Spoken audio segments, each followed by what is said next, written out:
Hi friends, ఈరోజు మనం H5Pలో arithmetic quiz ఏ విధంగా తయారు చేయాలో చూద్దాం.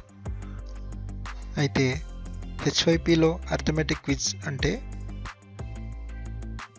మామూలుగా ఉపయోగించేటువంటి బేసిక్ అర్థమెటిక్ ఆపరేషన్స్ అంటే అడిషన్, తర్వాత సబ్ట్రాక్షన్, అదేవిధంగా మల్టిప్లికేషన్ అండ్ డివిజన్ వీటిని చేస్తూ చిన్న చిన్న ఎగ్జాంపుల్స్తో మనం కొన్ని క్వశ్చన్స్ని ఆటోమేటిక్గా తయారు చేయడానికి ఇది ఉపయోగపడుతుంది. చూడండి, ఈ విధంగా అడిషన్స్, రకరకాల అడిషన్స్ని మనం ఎన్ని క్వశ్చన్స్ కావాలని ఇచ్చినప్పుడు అది తయారైంది.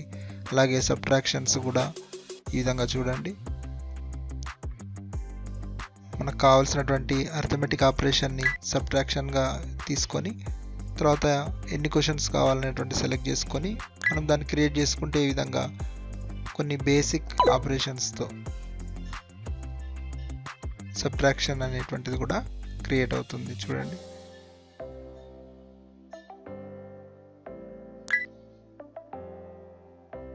అంటే ఇక్కడ ఈ నెంబర్స్ అనేటువంటిది మనం ఇవ్వకుండా ఆటోమేటిక్గా అదే క్రియేట్ చేస్తుంది. కాకపోతే ఏంటంటే మనం ఎలాంటి ఆపరేషన్ అంటే ఇది యాడిషనా, సబ్ట్రాక్షనా, మల్టిప్లికేషనా, డివిజన్ అనేటువంటిది మాత్రం సెలెక్ట్ చేసుకుంటాం.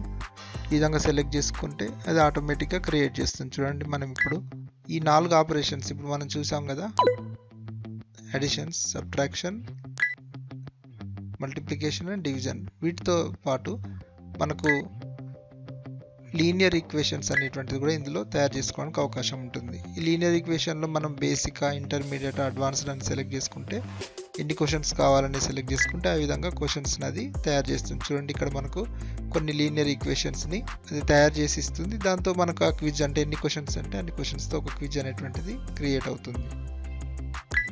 ఇది H5Pలో అర్థమెటిక్ క్విజ్ అనేటువంటిది ఉండేటువంటి విధానం. ఇప్పుడు మనం ఈ H5Pలో అర్థమెటిక్ క్విజ్ అనేటువంటిది ఎలా తయారు చేయాలనేటువంటిది నేర్చుకుందాం. చూడండి, H5Pలో మనం యాడ్ న్యూ అనేటువంటిది క్లిక్ చేసిన తర్వాత ఈ విధంగా విండో వస్తుంది. దీంట్లో సెలెక్ట్ కంటెంట్ టైప్ అని ఉంది. చూడండి, క్రియేట్ కంటెంట్ ఉంది, అప్లోడ్ కంటెంట్ అని ఉంది. క్రియేట్ కంటెంట్ అంటే మనం కొత్తగా క్రియేట్ చేయడం, అప్లోడ్ అంటే మనం ఆల్రెడీ తయారు చేసుకున్నటువంటి కంటెంట్ H5P వెబ్సైట్లో తయారు చేసుకున్నటువంటిది కానీ వేరే ఎక్కడైనా తయారు చేసుకున్న దాన్ని డౌన్లోడ్ చేసుకొని ఉంటే ఇక్కడ అప్లోడ్ అని చెప్పి ఆ ఫైల్ అప్లోడ్ చేసుకుంటే డైరెక్ట్ ఇందులోకి అది వచ్చేస్తుంది. అలా కాకుండా క్రియేట్ కంటెంట్ అని అంటే ఏంటంటే మనం కొత్తగా ఒక కంటెంట్, ఇంటరాక్టివ్ కంటెంట్ని క్రియేట్ చేయడం. అయితే ఇప్పుడు మనము ఈరోజు అర్థమెటిక్ క్విజ్ ఏ విధంగా తయారు చేయాలో చూద్దాం. అర్థమెటిక్ క్విజ్ తయారు చేసే ముందు అది ఎలా ఉంటుందో చూడాలనుకుంటే ఇక్కడ పైన కంటెంట్ డెమో అని ఉంది కదా, ఇది క్లిక్ చేస్తే H5P వెబ్సైట్లో దీని డెమో వస్తుంది. అలాగే ఇక్కడ ఉన్న స్క్రీన్ షాట్స్ ఇవి క్లిక్ చేసి కూడా మనం చూడొచ్చు.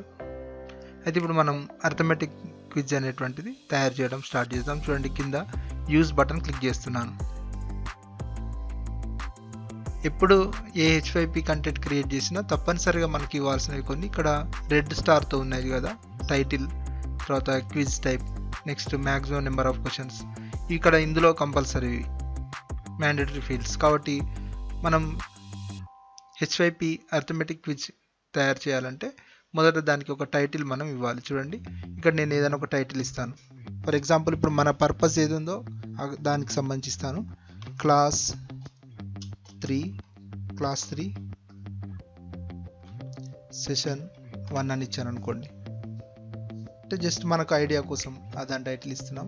తర్వాత ఇంట్రో, స్టార్టింగ్లో ఇంట్రడక్షన్ ఏం రావాలి అంటే మనం ఇప్పుడు ఈ అర్థమెటిక్ క్విజ్ దేనికి సంబంధించినటువంటిది ఇవ్వాలి. అయితే అది ఇచ్చే ముందు ఒకసారి చూడండి, క్విజ్ టైప్స్లో మనం చూస్తే అర్థమెటిక్ ఆపరేషన్స్ క్విజ్ అని ఒకటి ఉంది, లీనియర్ ఈక్వేషన్ క్విజ్ అని ఒకటి ఉంది. దీంట్లో అర్థమెటిక్ ఆపరేషన్స్ క్విజ్ అంటే చిన్న చిన్న అర్థమెటిక్ ఆపరేషన్స్. దీంట్లో మళ్ళీ రకాలు తీసుకోవచ్చు మనం. చూడండి, అడిషన్ తీసుకోవచ్చు, సబ్ట్రాక్షన్ తీసుకోవచ్చు, మల్టిప్లికేషన్, తర్వాత డివిజన్. అదే రెండోది చూసినట్లయితే లీనియర్ ఈక్వేషన్స్ అంటే ఈ విధంగా లీనియర్ ఈక్వేషన్స్. దీంట్లో కూడా మళ్ళీ మనకు 3 రకాలుగా బేసిక్ లీనియర్ ఈక్వేషన్స్, ఇంటర్మీడియట్, తర్వాత అడ్వాన్స్డ్. దీంట్లో అన్ని కలిసి వచ్చేస్తాయి చూడండి లీనియర్ ఈక్వేషన్స్లో. ఈ విధంగా మనకు ఎలాంటి అర్థమెటిక్ క్విజ్ కావాలనేటువంటిది సెలెక్ట్ చేసుకుంటాం. ఇప్పుడు మనం ఫస్ట్ చూద్దాం. అర్థమెటిక్ క్విజ్లో సింపుల్ది తీసుకొని దీంట్లో యాడిషన్స్ తీసుకున్నాను. తర్వాత దీనికి ఒక పేరు ఇవ్వాలి. మనం ఏం పేరు ఇవ్వాలనుకుంటాం, తెలుగులో అయితే తెలుగులో, ఇంగ్లీష్లో అయితే ఇంగ్లీష్లో ఇక్కడ మనం ఇస్తాం. ఫర్ ఎగ్జాంపుల్ చూడండి, నేను రెండిట్లో ఇస్తాను.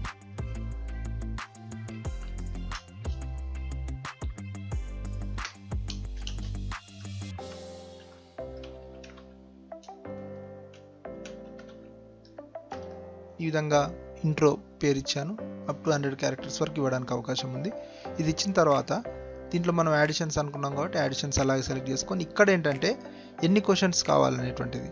అయితే ఇక్కడ మనం అర్థమెటిక్ క్విజ్లో ఒకటి అద్భుతమైన విషయం ఏంటంటే మనం సొంతగా అర్థమెటిక్ క్విజ్ అనేటువంటివి అన్ని టైప్ చేయాల్సిన అవసరం ఉండదు. అన్ని క్వశ్చన్స్ టైప్ చేయకుండా జస్ట్ ఎన్ని క్వశ్చన్స్ తయారు చేయాలి, తర్వాత అందులో ఎలాంటిది అనేటువంటి సెలెక్ట్ చేసుకుంటే చాలు, అది ఆటోమేటిక్గా అన్ని క్వశ్చన్స్ క్రియేట్ చేస్తుంది. ఫర్ ఎగ్జాంపుల్ ఇక్కడ నేను 10 క్వశ్చన్స్ కావాలనుకోండి, 10 క్వశ్చన్స్ అన్ని టైప్ చేసేసి నెక్స్ట్ క్రియేట్ అంటే 10 క్వశ్చన్స్తో ఒక అర్థమెటిక్ క్విజ్ అనేటువంటిది క్రియేట్ అవుతుంది.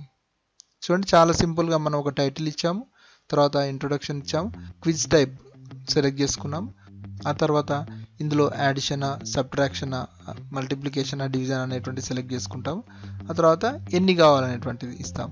చూడండి ఇది ఇచ్చిన తర్వాత పక్కన క్రియేట్ అనేటువంటి బటన్ ప్రెస్ చేయాలి. ఈ కింద ఉన్నటువంటి డిస్ప్లే ఆప్షన్స్ ఏంటంటే మన క్విజ్ కింద రావాల్సినటువంటి ఆప్షన్స్ని సెలెక్ట్ చేసుకోవచ్చు, లేదంటే ఇది తీసేస్తే మనకు ఎలాంటి ఆప్షన్స్ అదర్ ఆప్షన్స్ రాకుండా ఉంటుంది. ఇది బెటర్, అంటే మన కోడ్ ఇంకా ఎవరు తీసుకోకుండా ఉండడానికి ఇది ఉపయోగపడుతుంది.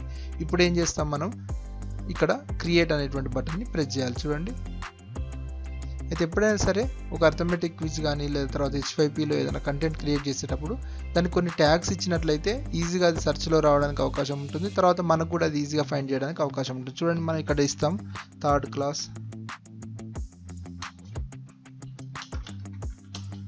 మ్యాథ్స్ 3 hours అని ఇస్తాను నేను. వచ్చేసి యాడిషన్స్ అంటే ఇక్కడ కామాస్ తోటి ఇవ్వాల్సి ఉంటుంది మనం జనరల్గా. 3rd క్లాస్ అనేటువంటిది ఇచ్చాను, మ్యాథమెటిక్స్ అని ఇద్దాం 3 hours, తర్వాత యాడిషన్స్ అనేటువంటి ఈ విధంగా ఇచ్చిన తర్వాత నెక్స్ట్ మనం క్రియేట్ అనేటువంటి బటన్ క్లిక్ చేయాలి. చూడండి ఇప్పుడు మనం 10 క్వశ్చన్స్ ఇచ్చాం కాబట్టి 10 క్వశ్చన్స్తో ఒక అర్థమెటిక్ క్విజ్ క్రియేట్ అయింది.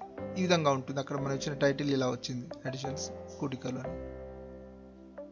ఇప్పుడు ఏదైనా మార్చాలనుకుంటే మనం అందులోకి వెళ్ళి ఎడిట్లోకి వెళ్ళి ఎడిట్ చేయాల్సి ఉంటుంది. చూడండి ఇక్కడ కూడికలు స్పెల్లింగ్ తప్పు ఉంది కాబట్టి నేను ఏం చేస్తున్నాను, ఎడిట్లోకి వెళ్ళి అది మళ్ళీ మారుస్తున్నాను. ఎడిట్లోకి వెళ్ళి ఇక్కడ దాన్ని మళ్ళీ స్పెల్లింగ్ మిస్టేక్ని కరెక్ట్ చేస్తాను.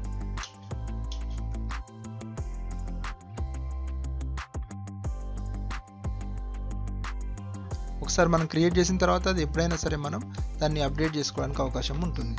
చూడండి ఈ విధంగా కరెక్ట్ చేశాను. కరెక్ట్ చేసిన తర్వాత క్వశ్చన్స్ ఇప్పుడు మనకు 10 కాదు 15 ఇవ్వాలనుకున్నాను, 15 ఇచ్చేస్తాను. ఇచ్చేసి అప్డేట్, ఈ విధంగా మనం మళ్ళీ అప్డేట్ చేసుకోవచ్చు.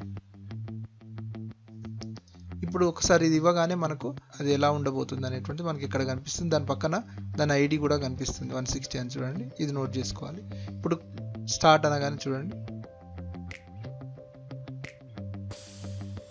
మనం 15 ఇచ్చాం కాబట్టి 15 క్వశ్చన్స్ ఈ విధంగా ఒకదాని తర్వాత ఒకటి వస్తాయి.